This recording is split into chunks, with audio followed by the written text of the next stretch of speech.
Lilia from Heal Scotland and Scotland's Wild Medicine, and I have Jean Dow with me today, who is a medical herbalist and knows all about wild medicine. Jean, how you doing? Thanks so much for coming on. Thank you for having me. Yeah, it's lovely. I'm very excited to Heal Scotland's coming to Skye. I know.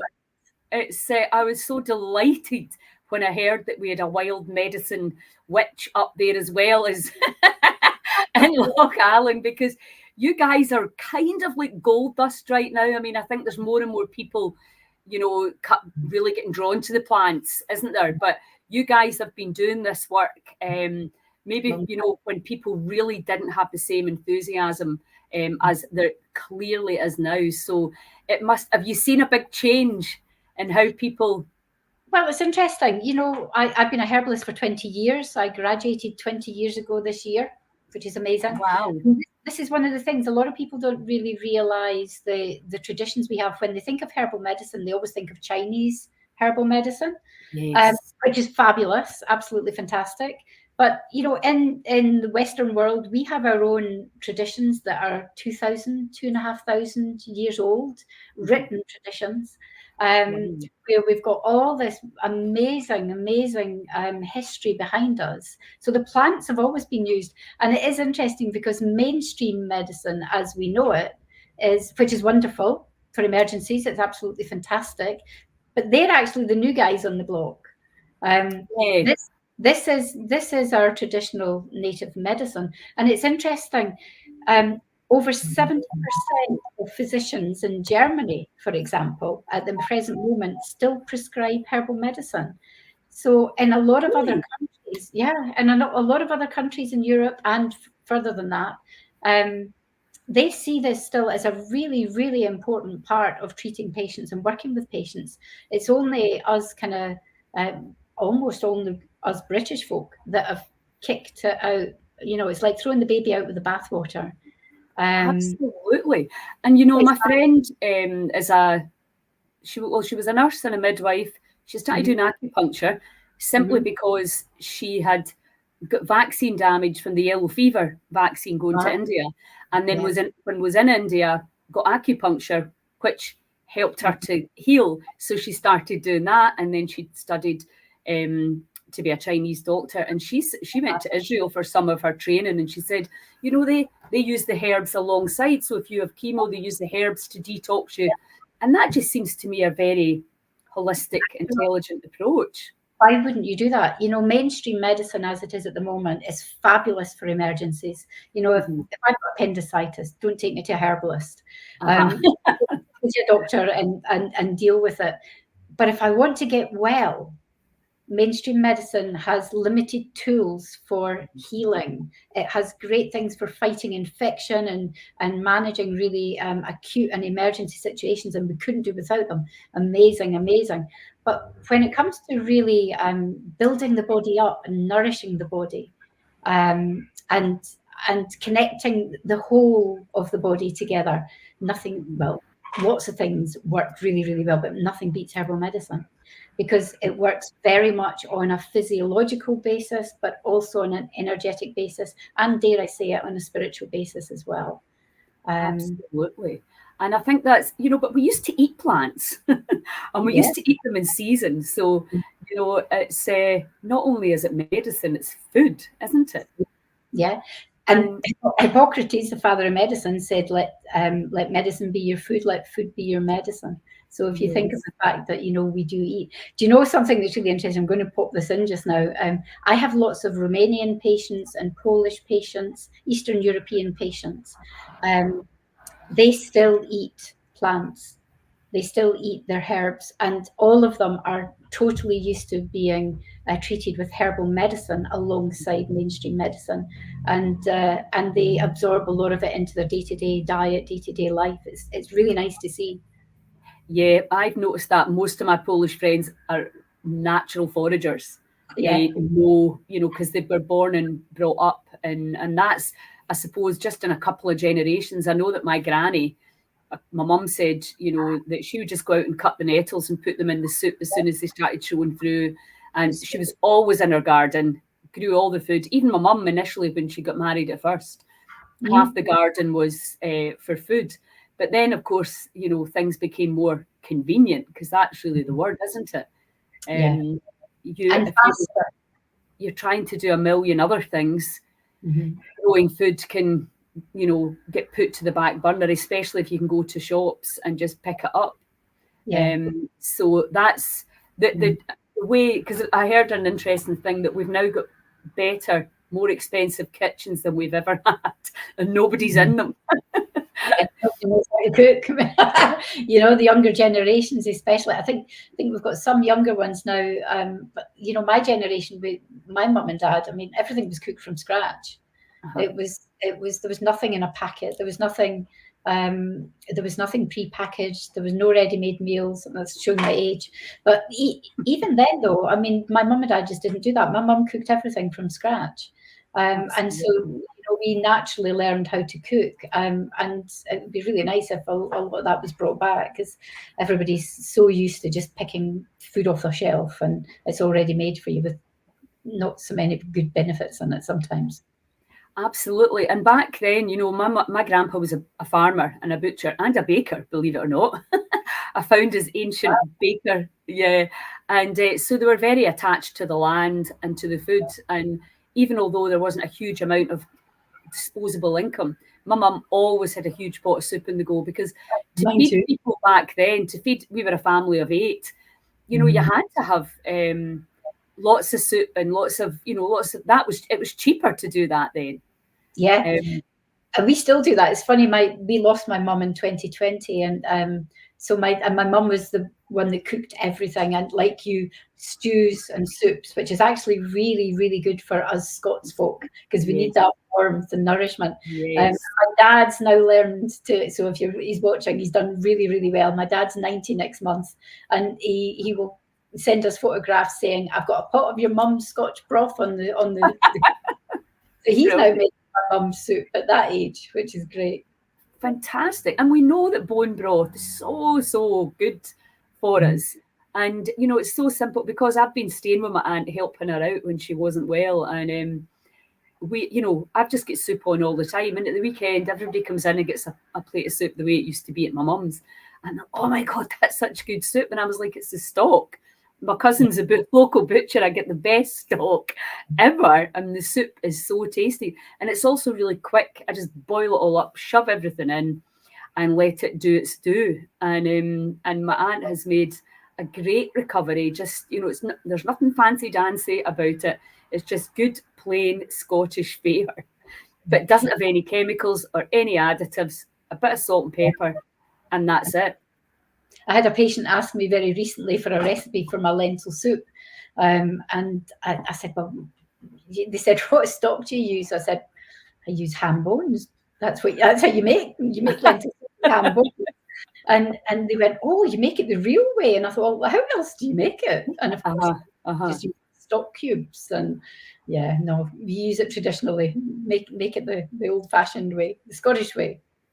Well, exactly. We know it really helps to heal the gut. You're getting the right fats, that because of, you're younger than me, but the carbohydrate was, complex carbohydrates, brown grains, and for my blood group, there couldn't have been worse advice.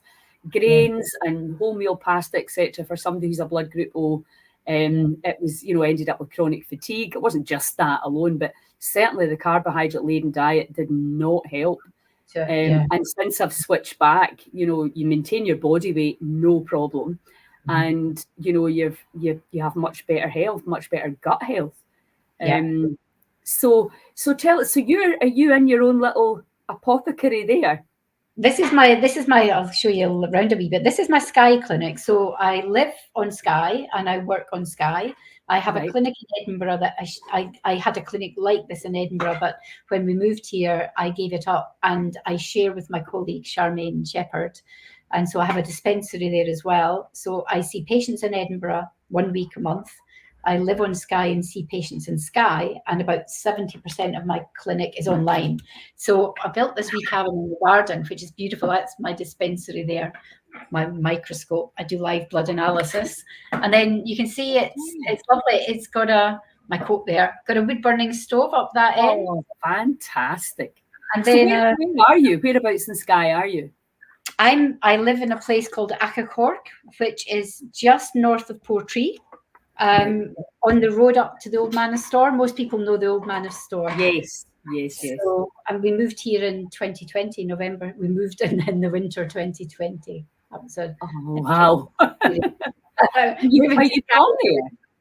No. No, you just decided to move there. My wife and I have holidayed here for 20 years, and we were at the point just as COVID hit of looking to buy, and we were looking to buy probably Fife or near Edinburgh, and then everything went online. And then my practice just, I've been full-time since 2016, but all of a sudden people recognized and realized that actually you could work just as effectively online. And I did a survey of my patients and asked how many of them wanted to start coming back into Edinburgh to see me. Not many of them did because of the commute and the cost of parking in Edinburgh. So they all opted to stay online. So it allowed us to look further afield for a house to buy. And we thought, why don't we try where I'd always thought we might retire to. And so we were very lucky. We were all in lockdown, and at that one period in August where we were allowed to get out for a month or 6 weeks, we drove to Skye for 2 days and we found this house. It's unbelievable. Fantastic. So it was all meant to be. Yeah, I had been in Skye before a long time ago, but until I went last year, I don't know whether it was just maybe the weather was a bit different. I was like, oh my God, Beautiful. You can feel the land, can't you? The coolings. It is truly magical. And that's why I'm so excited that we're coming there. And also John Angus has just been such a phenomenal support to the Heal Scotland movement. And we're setting up our pop-up healing centre at the Heb during the winter, which will be fantastic. So amazing. I'll be giving you a call about that. Absolutely. So tell me how did you get into herbal medicine?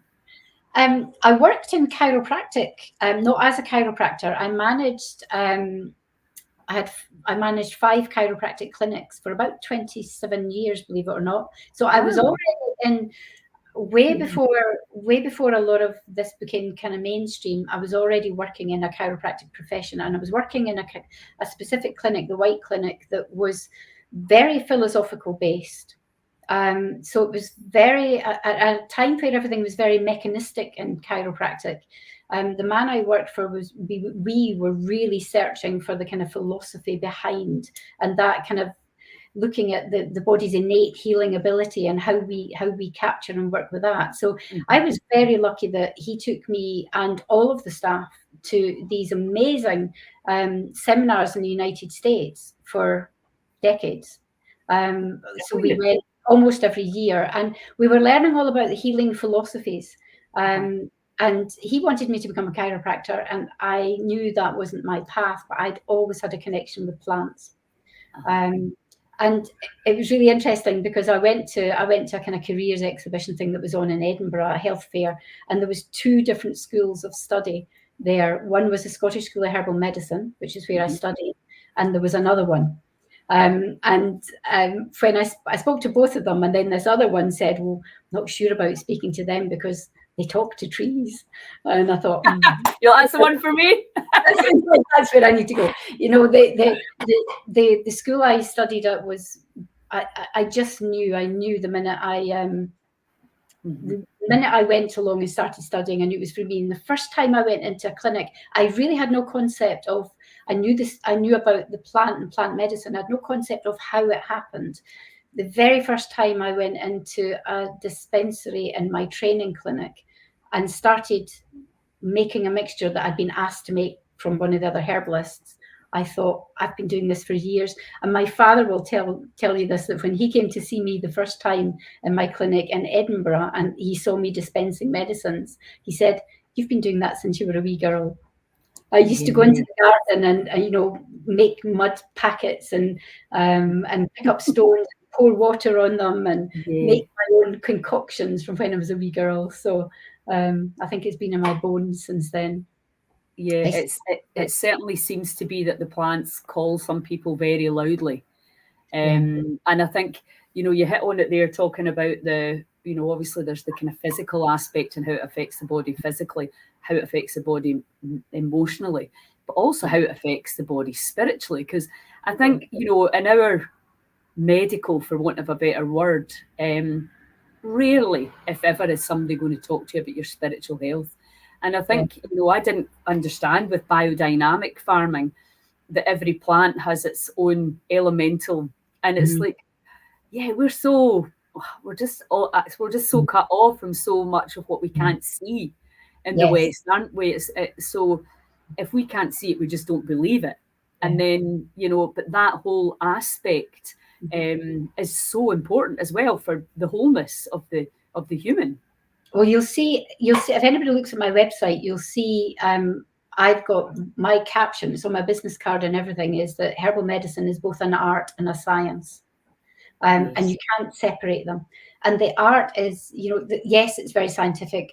A lot of people don't realize that we're called quacks, but we do exactly the same 4 years in clinical study as a medical doctor does virtually.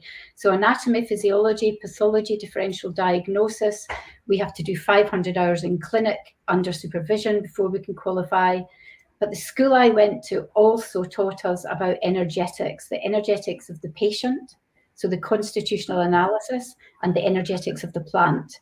So when I work with patients, there's probably about 40% of the prescription is based on the physical, and the rest is based on the person and the plant.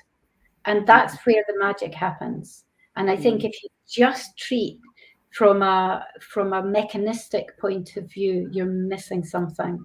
And plants, they all have their own energy. I can give you an example if you want. So please.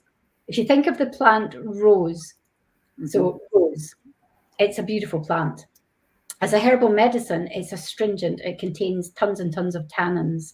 So tannins are things that tone things. So they're astringent and they tone. So if you had diarrhea, nice topic, or if you had lots of secretions, you could use rose to help dry that up.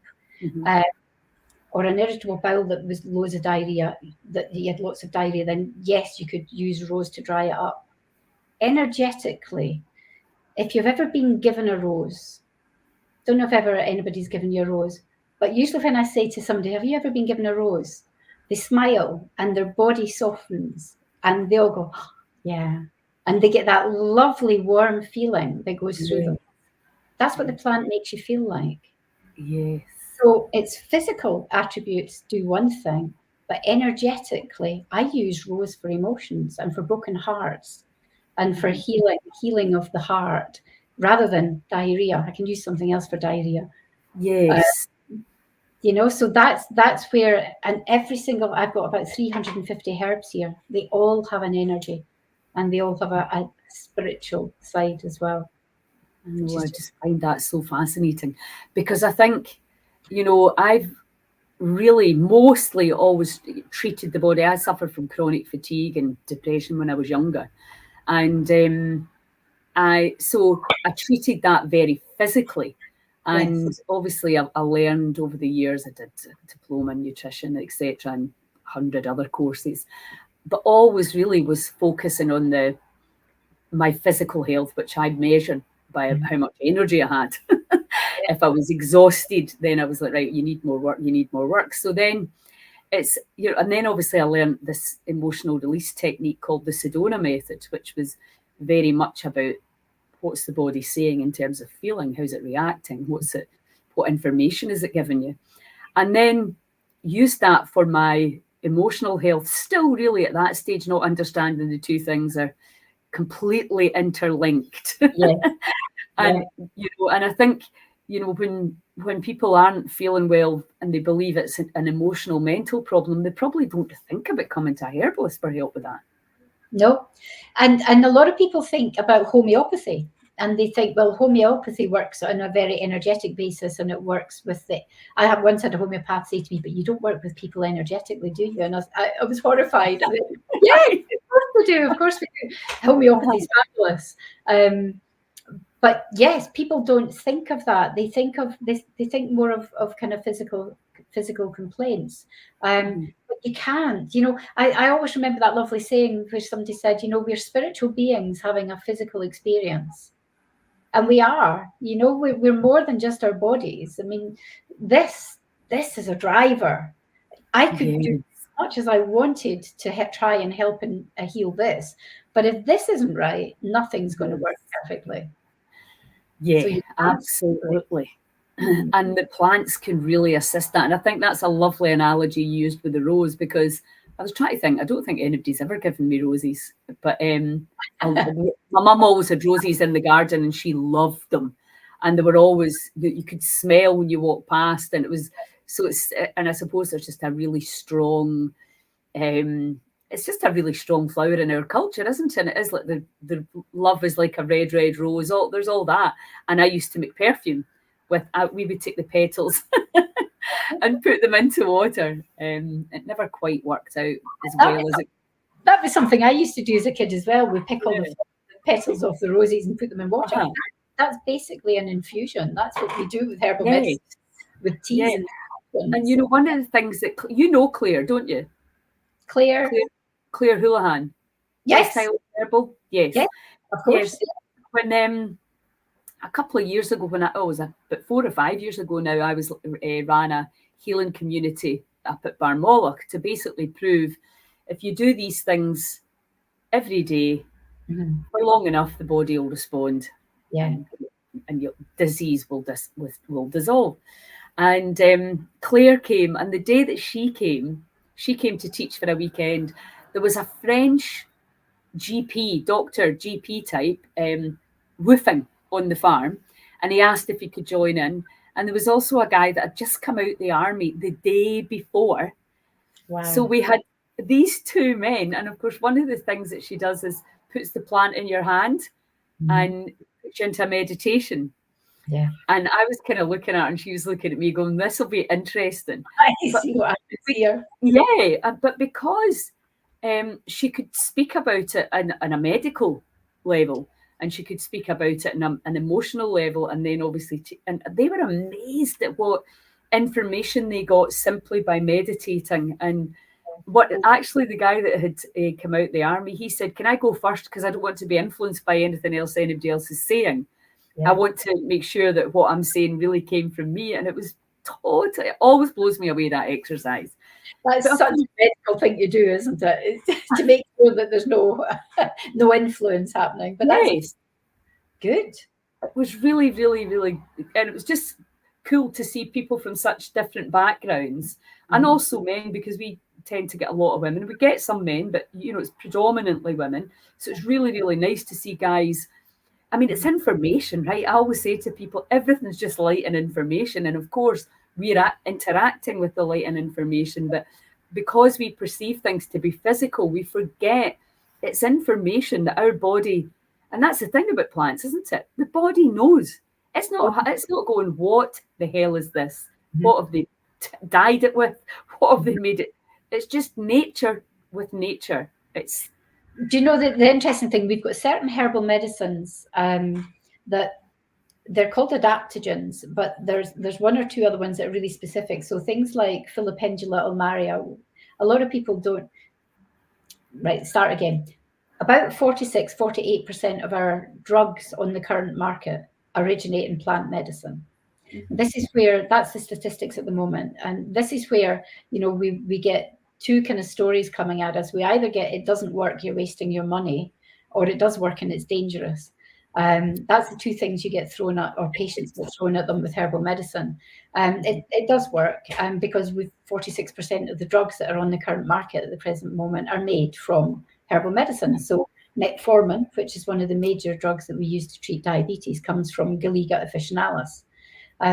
But plants and that ability to adapt, there's a difference between a drug and the plant. So Filipendula ulmaria is meadowsweet. That's where we get aspirin from. And if you use, this has been done in clinical studies, if you use Filipendula ulmaria to regulate stomach acid, because that's what it does. If your stomach acid is too high, it will bring it down. If it's too low, it will bring it up. Now, how does it do that? And it's that whole thing that, you know, we've been told not to use aspirin constantly because it can create stomach ulcers.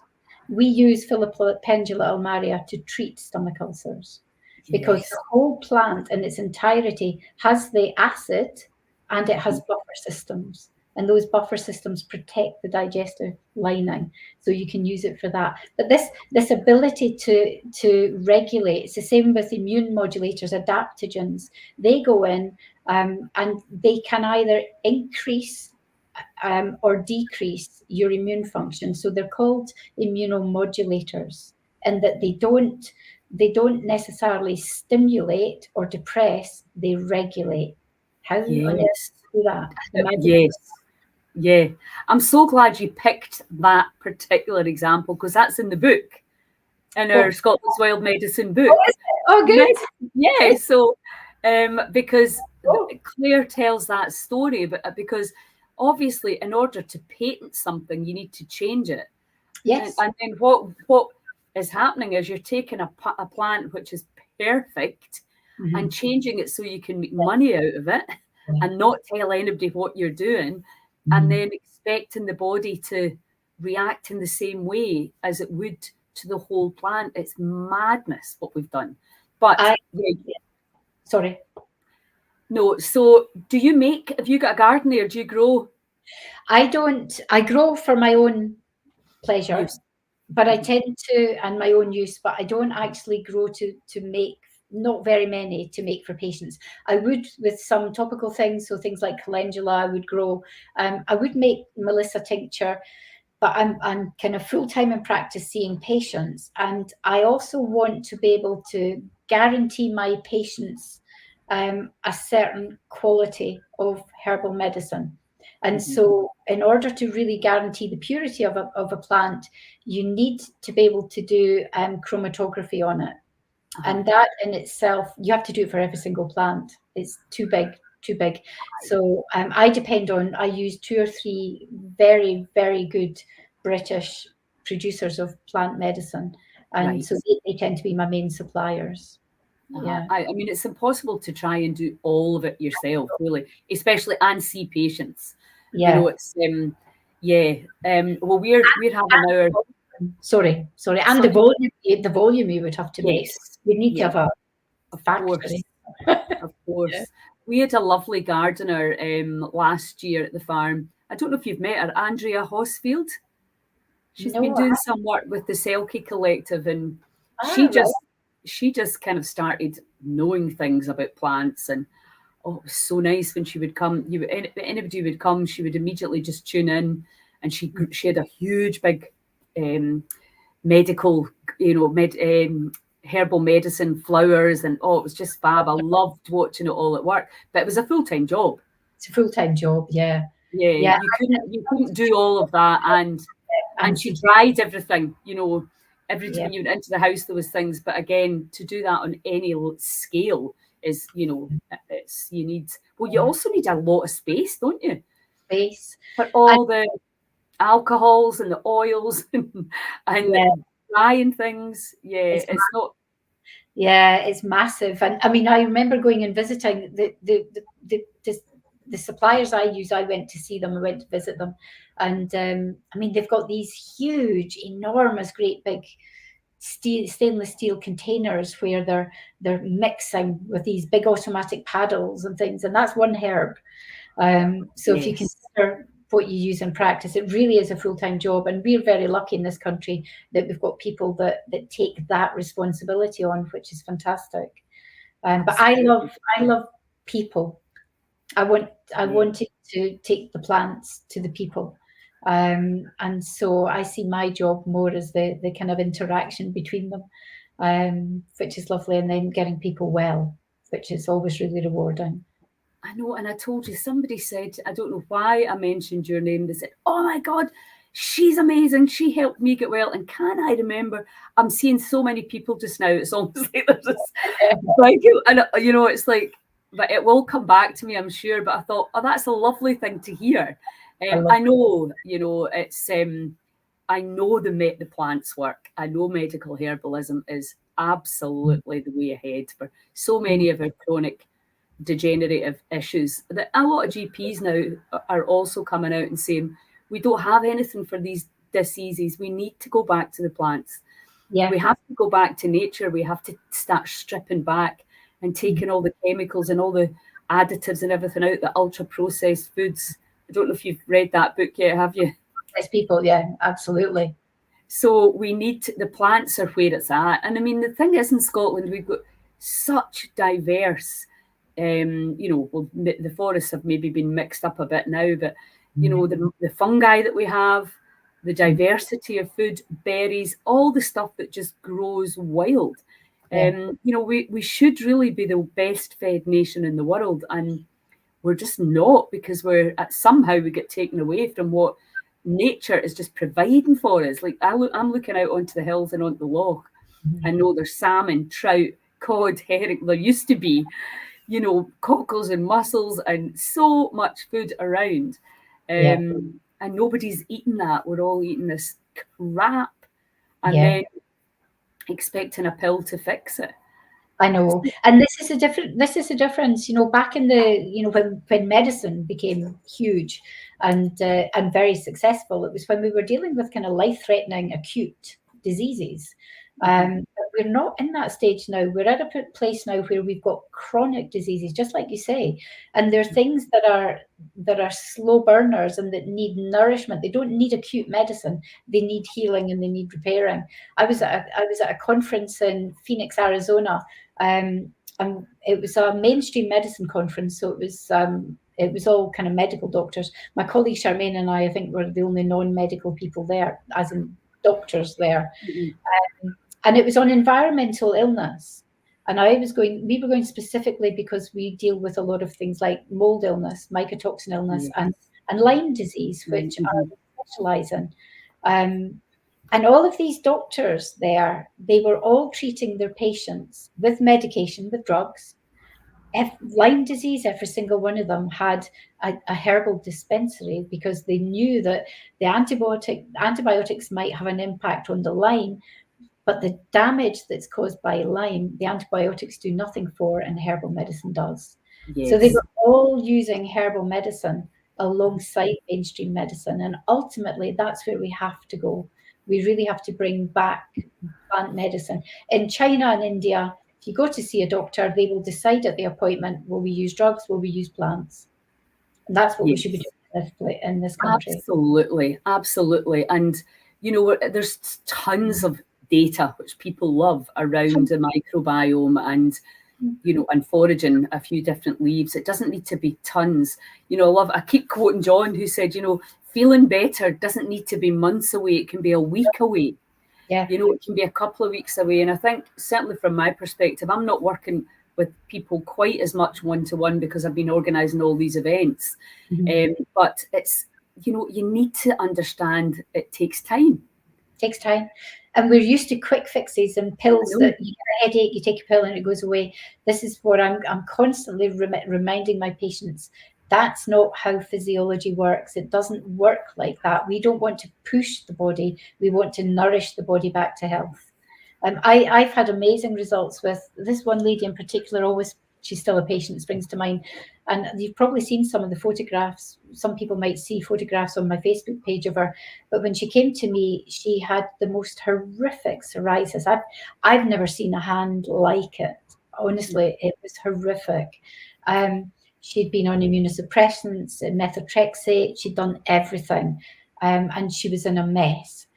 And she was one of these people that was willing to do testing. I do a lot of work based on clinical testing too. So we did blood tests, extensive blood tests on her. We did a gut test, a proper gut test on her. And we also did a 4-point cortisol test to check where she was at, so that we had this full picture of her. And then I started treating the gut, and started treating her immune system, only with herbal medicine, some supplementation, vitamin D, nothing fancy, nothing out of the box, but based on results. And if anybody goes onto my Facebook page and has a look, there are photographs of her hand a week later. A week. It's amazing. That's what I mean. And our hand is still like that. And that's why everybody thinks it takes years. It doesn't. If you get it right, it can be that fast. Amazing. That's fantastic to hear.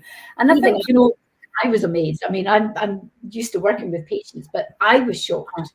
Yeah, how quickly the body responded. Yeah. Yeah, that is just a fantastic story. And I mean, that's the thing, I find, I'm sure you maybe find this as well, that people kind of go to the doctor for a while before they realise nothing's happening for me here.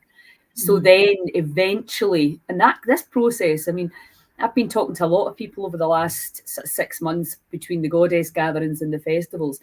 And most people that I'm talking to have been healing themselves for 20, 30 years, you know, and eventually are like, right, okay, now I feel so much better. But you've kind of had to, and that's really from the Heal Scotland perspective, what we're trying to do is, well, obviously prevention's a big thing, but also if you are diagnosed with something, there's so many other options, and educate yourself before you need it and understand this. And because, you know, what can happen is you get a diagnosis, you're off work, and then money becomes an issue, overwhelm becomes an issue. You know, it's really difficult then, and it affects the whole family. You know, it's not just one person that gets sick, everybody gets affected. So thank you so much for doing your part for bringing the plants back. I'm just thinking about another t-shirt. So listen, tell us what you're going to be, because you're going to be at Skye Festival. I am. And so tell us what to expect then. I mean, are you going to be around? Are people going to be able to meet you? Absolutely. I want people to come and talk to me, because fantastic. Yes. Been mingling and talking and chatting. And I also have a facility whereby anybody can book in for a discovery call with me and just spend 15-20 minutes chatting, free of charge, just to chat, to see whether or not I'm somebody you want to work with, because that's important. Yes. Yeah. But at the talk, what I'm going to do is I'm going to actually show how I want to do a kind of talk on the kind of testing that supports really, really good pinpointed treatment. So I want to talk about the plants. I want to talk about how effective they are, how much they work. But then I also want to talk a little bit about the functional medicine side of view, which is the same as herbal medicine, in that we aim to get to the root cause, not interested in symptoms. We're interested in healing the root cause so that the symptoms are just, that's something incidental that happens. And so I'm going to talk about the kind of testing that I do. So things like gut testing and sometimes blood testing. Definitely talking about the plants. And then I thought what I might do, the easiest way to explain it is actually to go through a case study very briefly and say, this is what we found, this is what we did, and this is the end result. Because I think people really connect when they see when they feel a live person there. Absolutely, because you're doing it for a result, and the reality is, if people will follow the direction, they're going to get the result. It's not like, well, that might not work for me. It will if you participate in it. But it's almost that level of understanding that I don't fix you, I train you, and give you the plants to help heal yourself. And it's that the innate intelligence. I don't know where we thought we wouldn't heal, or why certain things we thought we wouldn't heal. It's crazy, but now so many people now are defying the odds, and walking the road less travelled, and doing things that that are maybe a bit outside what's available in the NHS, and getting well. And that's really what we want. We want people to be well, to get well, and to stay well. That's and the plants are a huge, huge part of that. And one of the something I always say to all of my patients, and sometimes they really need to hear it, is remember that your default position in the body is to heal and repair. That's your default. Absolutely. You press the reset, it's automatically set to heal. It's not an accident. It's quite an amazing design. It's set to heal and repair. And if you remove the obstacles, you will heal and repair, and given the right nourishment. And I always say, I'm not doing anything other than I'm listening, and I'm listening to what I think your body maybe needs. And then all we're doing, we don't treat the symptoms, we support the body to heal itself. You do the healing, not me. Yeah. And that is innate in all of us, and it's our default. Absolutely. And we know that because when the skin gets cut, it heals. My Yeah. friend actually, he just took a big chunk of his thumb off with a planer, an electric planer, and Ouch. he's just had a skin graft. And he was showing me it was one of these things you don't want to look at, but you're also fascinated.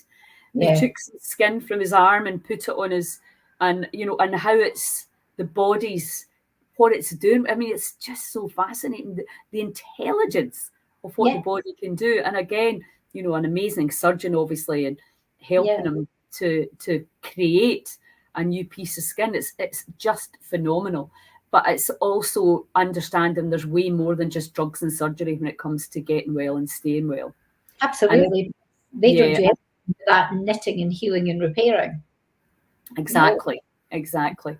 So, well, listen, that's fantastic, and can't thank you enough for being part of the festival, for giving me your time this afternoon. I really, really appreciate it, and I look forward to seeing you in the flesh in 2 weeks. Yeah, thank you very much for doing this. It's been really nice, and looking forward to meeting you.